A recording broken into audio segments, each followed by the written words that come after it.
Today we will be discussing about various types of DC motors.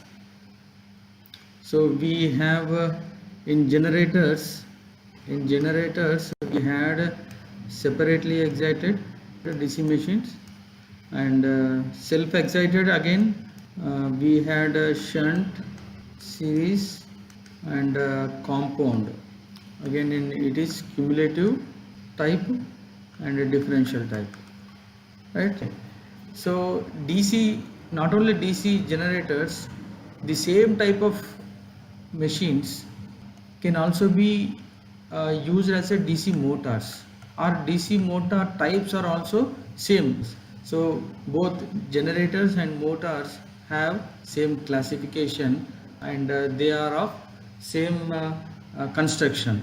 So what we can say is, given any DC machine, we can either can be used as a generator or it can be used as a. So coming to the circuit diagrams, separately excited DC motor, we have a winding, and we have armature, right?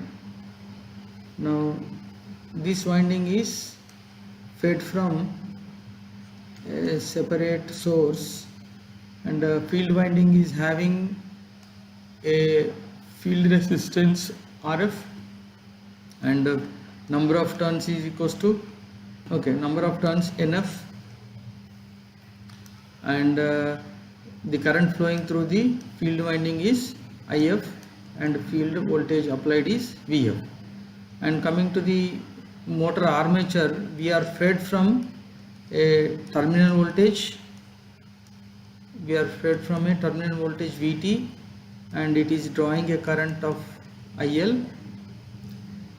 Now, and armature has its own internal resistance RA, and there will be an internal induced EMF EA. Now the governing equations pertaining to this one is, here IF is equals to VF by RF on the field side, and on the armature side, VT, the supply voltage VT, is equals to this internal induced EMF plus this drop in the IARA. So that is EA plus IARA. Now whereas this is in motor, so this is the motor equation, and the other two basic governing equations are, induced EMF is equals to K into phi omega, and torque induced in the machine is equals to K into phi into IA, where K is equals to ZP by 2 pi A. A is the number of parallel paths. These are the basic equations which you need to remember always. Now, like in generators, we have studied the magnetization characteristics and terminal characteristics. Now, magnetization characteristics are same for both generators and motors. So given any DC machine, it may be a generator or motor, so magnetization characteristics means you will be drawing induced EMF versus the field excitation, keeping the speed constant. So for any given constant rated speed, so slowly vary the field excitation and note down the induced EMF in the armature. That's it, under open circuit, right? So this is common for both generator and motor. Now coming to the other important characteristics for a DC motor, like in generator we used to call as terminal characteristics in generator. Now in motor we call it as torque slip characteristics. The two important characteristics for a motor and for a generator, right? Now what is that? It means torque slip characteristic means, given, so here we had a load, a mechanical load on the motor. connected to the armature. They are coupled.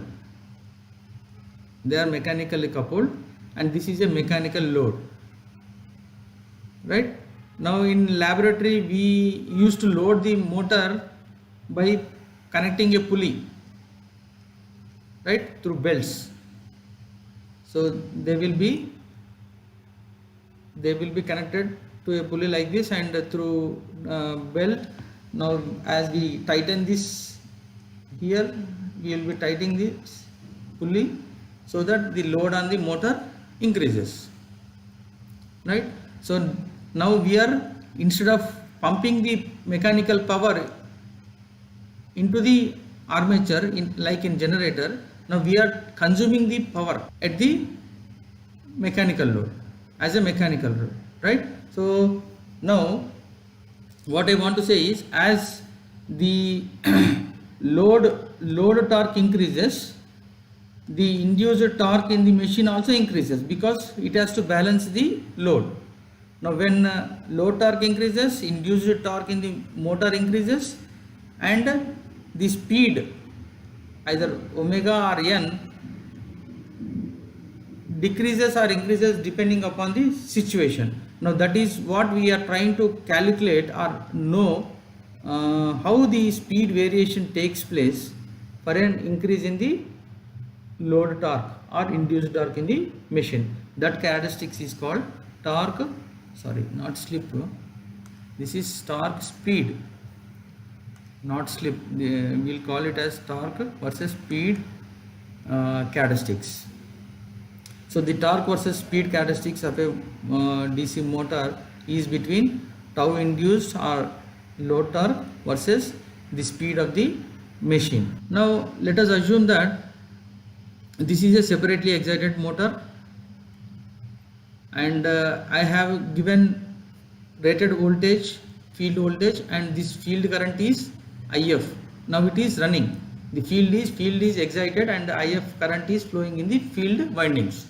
And in the machine we have field flux, and motor is not started, but it is at standstill at the initial position. Now when I switch on the supply, now if I close the switch at the standstill, we say that omega is zero speed at standstill. Omega is 0, and due to omega 0, since EA is equals to K phi omega, phi is controlled by IF, and we have kept IF constant, and these two, phi and IF, for a time being they are constant, and entirely this EA is now dependent on omega, the speed of the armature. Now at a standstill, EA will also be 0 because omega is 0. Now the opposing voltage EA at the standstill is 0, and we have now closed the supply. We have connected the motor to supply. So initially what will be the current? IA or load current, because VT is, or VT, okay, I'll write down in terms of IA or IL. So IL is equals to VT minus EA by RA. So initially, as this is 0, so entire voltage will be opposed only with armature resistance. Since armature resistance of a DC machine is very small, right? So 230 volts or 220 volts or 400 volts DC volts divided by very fraction of 0.1, 0.05 ohm, then in this current, initial current will lead to very tremendous value. Okay, so that is how we talk about later. The starters, DC motors are normally started using starters, either 3-point starter or 4-point starter, like we will be studying in the end of the chapter. But we understand that during initial movement, when the motor is connected to the supply, there will be a high induced current flowing into the motor. Now let us assume that the current is now flowing, and due to this high current flowing in the armature conductors, as we talked or discussed in the last class, the force and the corresponding torque will be induced in the motor, because flux is constant. Now assume that it is again dependent on IF, and these two are constant. Now as IA is increasing, or IA during starting is very high, the torque will be very high in the machine, DC machine, and hence it starts rotating, and slowly omega pickups or speed pickups, right? Now as speed is picking up, then EA, induced EMF, which is again function of K phi omega, so omega increasing, EA also increases, right? So as the speed increases during starting, EA is 0 and IA is very high, and as now this leads to high induced torque, and which leads to slowly picking up the speed, and which in turn increases the induced EMF, and this induced EMF slowly reduces the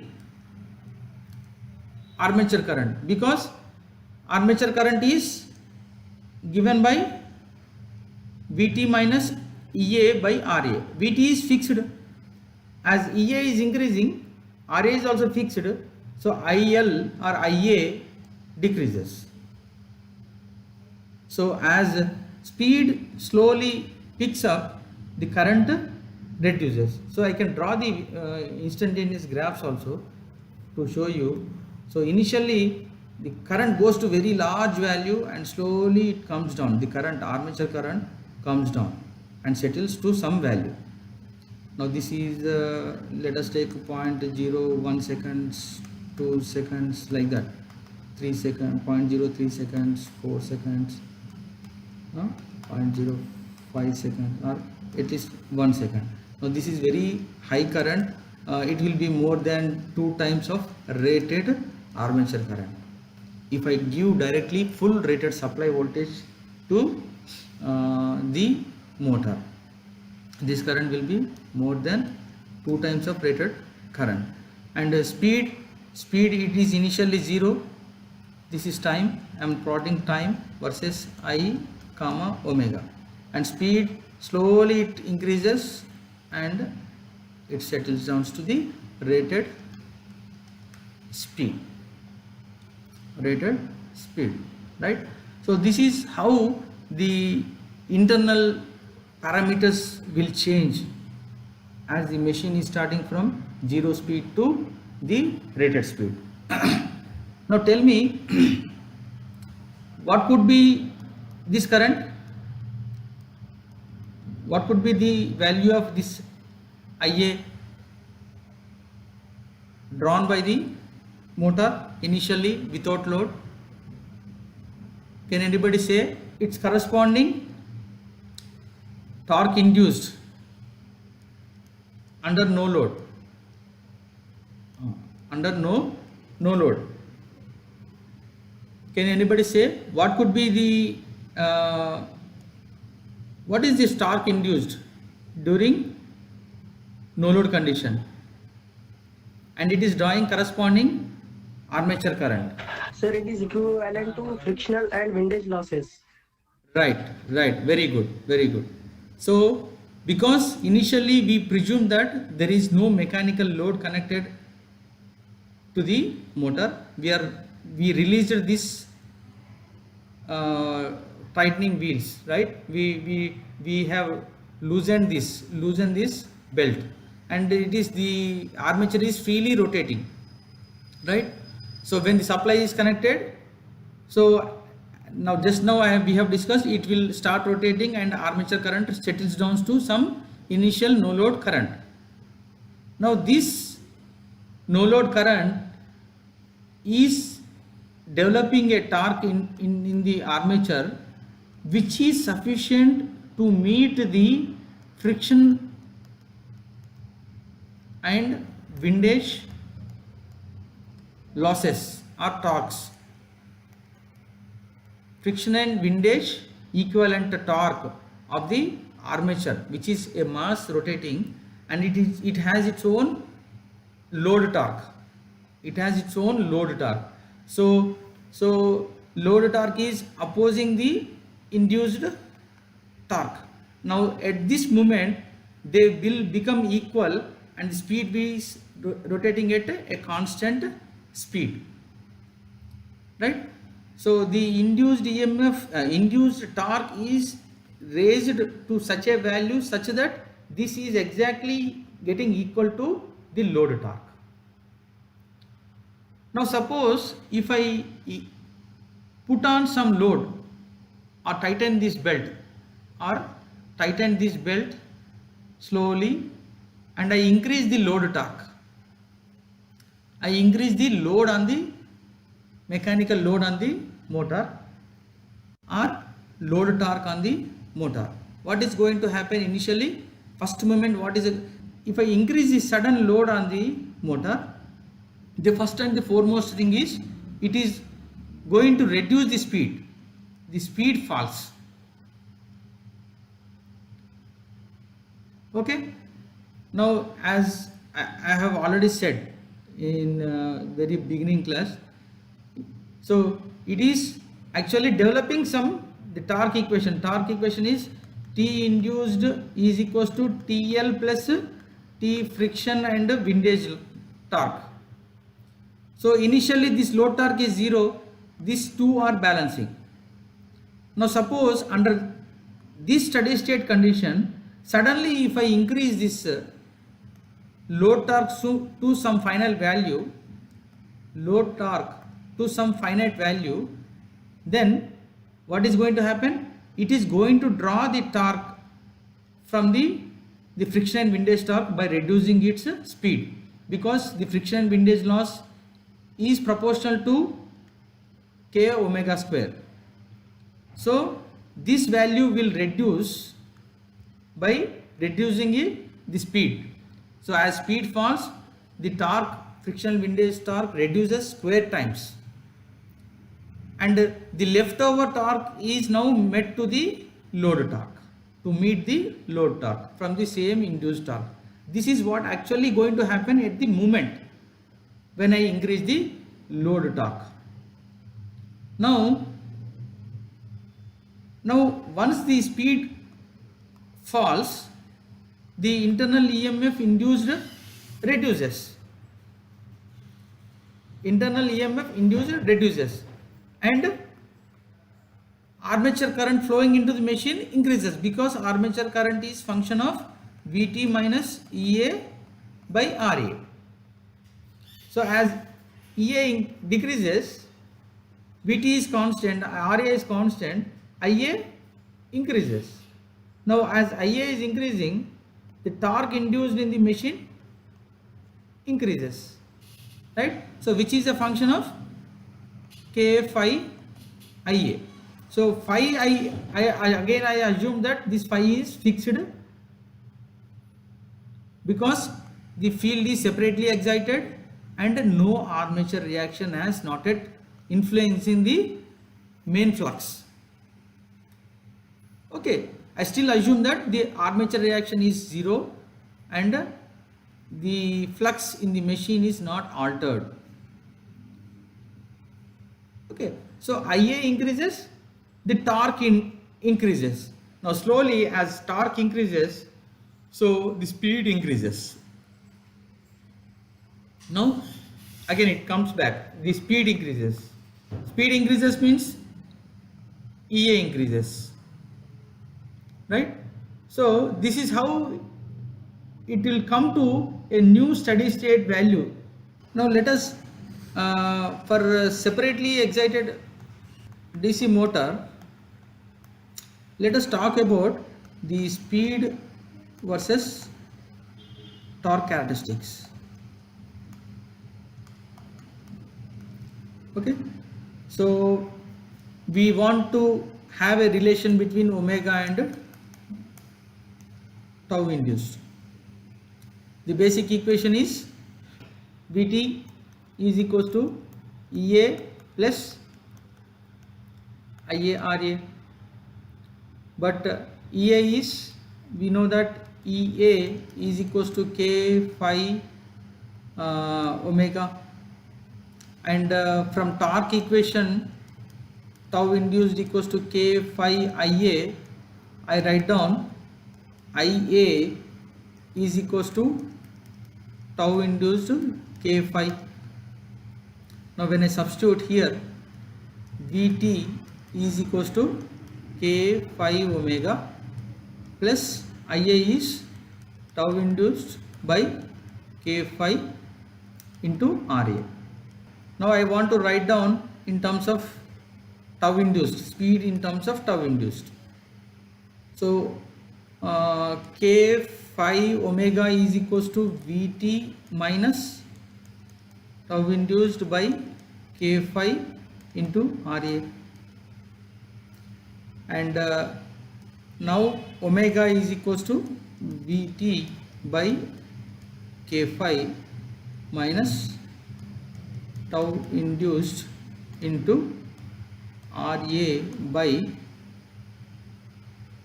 K phi whole square, right? So now this gives me omega as a function of tau induced, right? If phi is constant throughout the operation,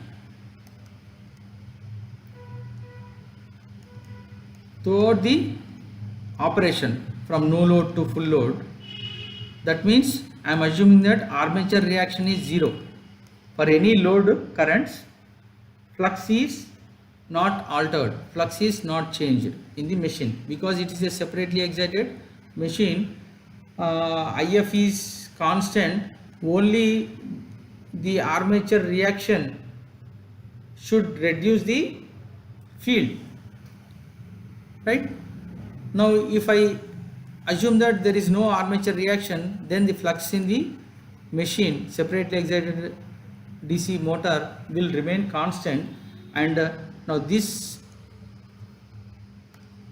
is going to be a constant and this is going to be a constant, because Vt is a supply voltage, it is constant, K is constant, phi is constant, armature resistance Ra is constant and K phi is constant.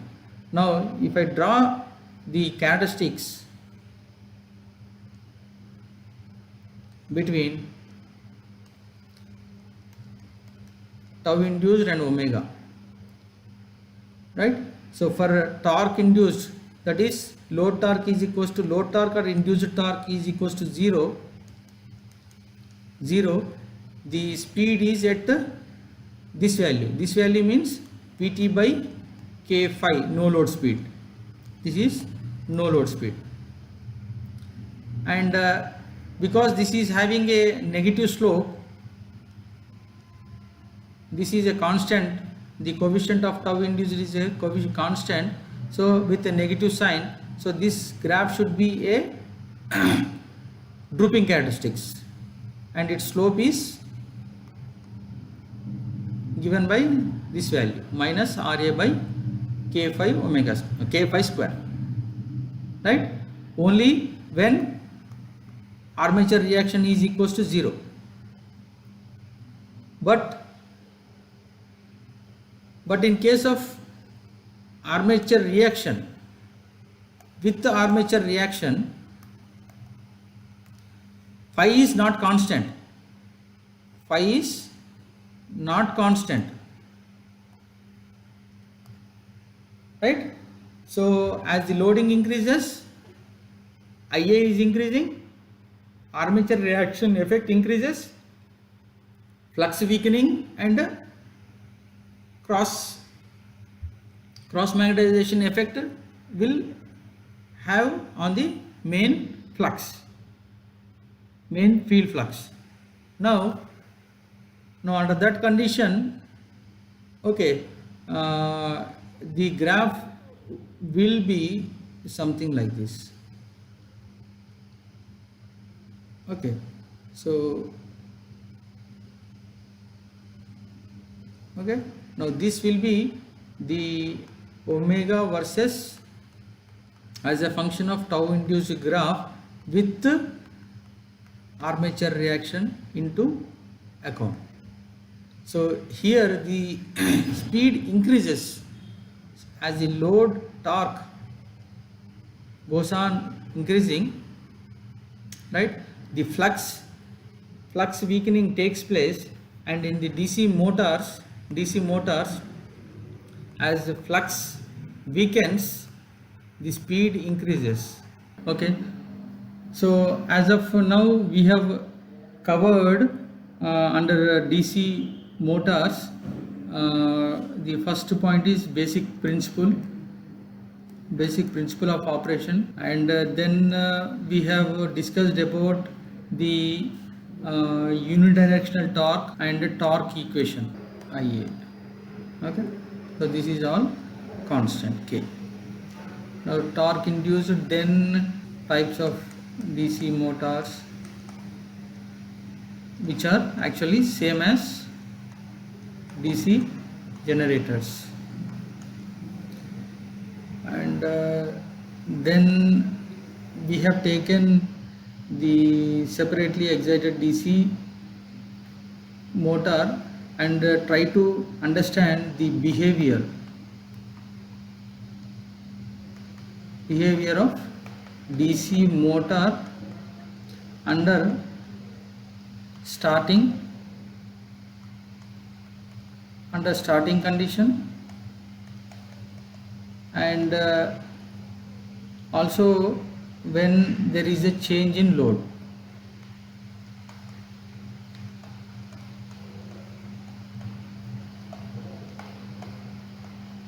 Now coming to the next topic is the characteristics. Again, magnetization characteristics, OCC same as DC generator, that is OCC will be common for both DC machine, right? And the other important characteristics of a DC motor is speed versus torque characteristics.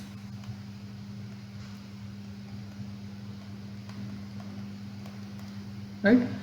So here we have shown that speed omega is equals to Vt by K phi minus tau induced into Ra by K phi okay,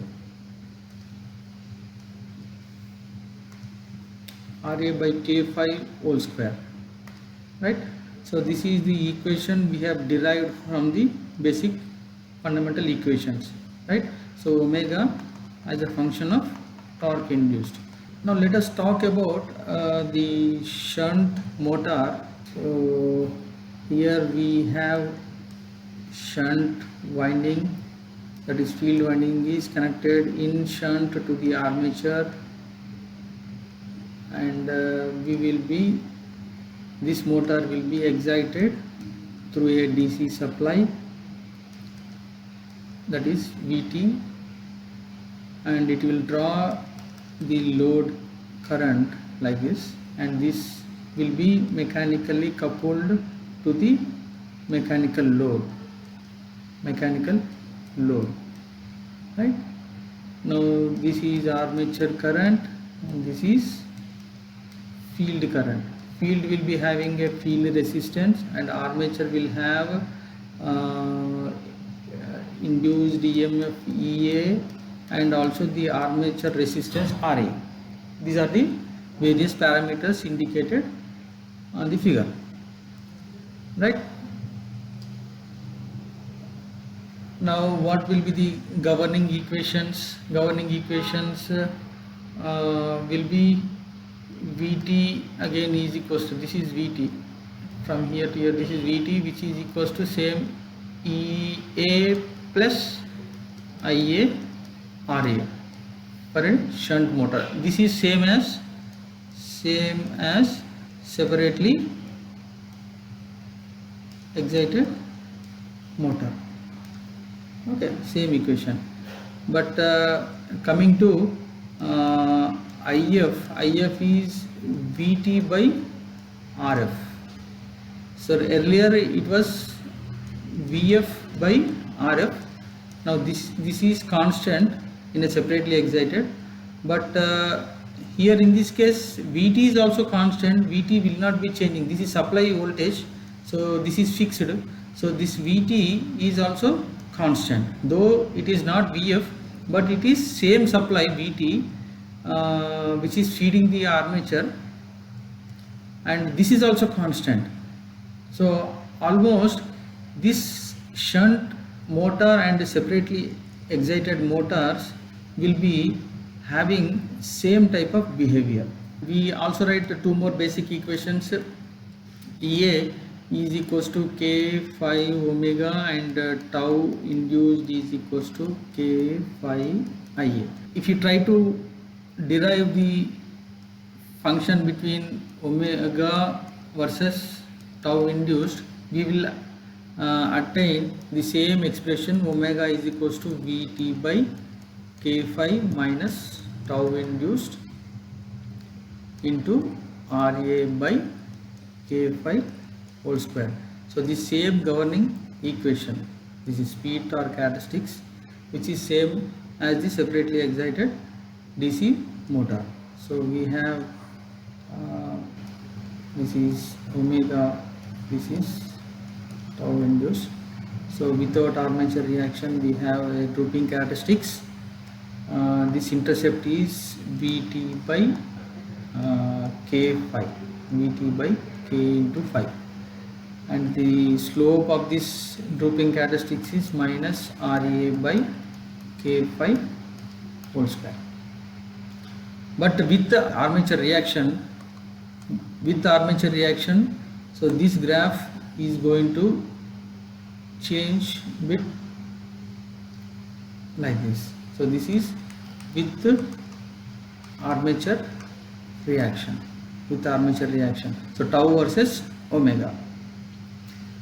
So behavior, as I discussed for DC separately excited motor, the behavior is also same. So when we directly connect the supply voltage to the shunt motor, initially the omega is 0, EA is 0. Suddenly I am applying this voltage, terminal voltage, across the armature. Though when I apply terminal supply voltage, immediately IF will be building in the field circuit. So phi will appear as and when the voltage is applied to the DC shunt motor. But omega and EA are 0 initially. So IA, the armature current is equals to Vt minus EA by RA, will be a very large current flowing inside the armature. Now this will create the corresponding torque induced, and the motor starts rotating, and it will build its rated speed. Now hence speed is increasing, the internal induced EMF increases slowly, gradually. Now this will again in turn, as the EA is increasing, this is fixed, and now it will slowly have the impact on the armature current. So armature current tries to come down. So same graphs I have drawn for separately excited machine DC motor. So same current will have a peak value initially and settles down. Speed will attain slowly to rated value like this. So back EMF and speed I can show the same waveforms but with different scales. This is omega or EA, because EA is a function of omega. So the graph will be same for both, but they will be having different scales, right? And this is IA. IA, or I can also say the torque. Torque induced also, it will have the same wave shape, right? So the behaviorally I can also say that the DC shunt motor and separately excited DC motor both have same behavior during starting as well as when there is a change in loads also. Okay.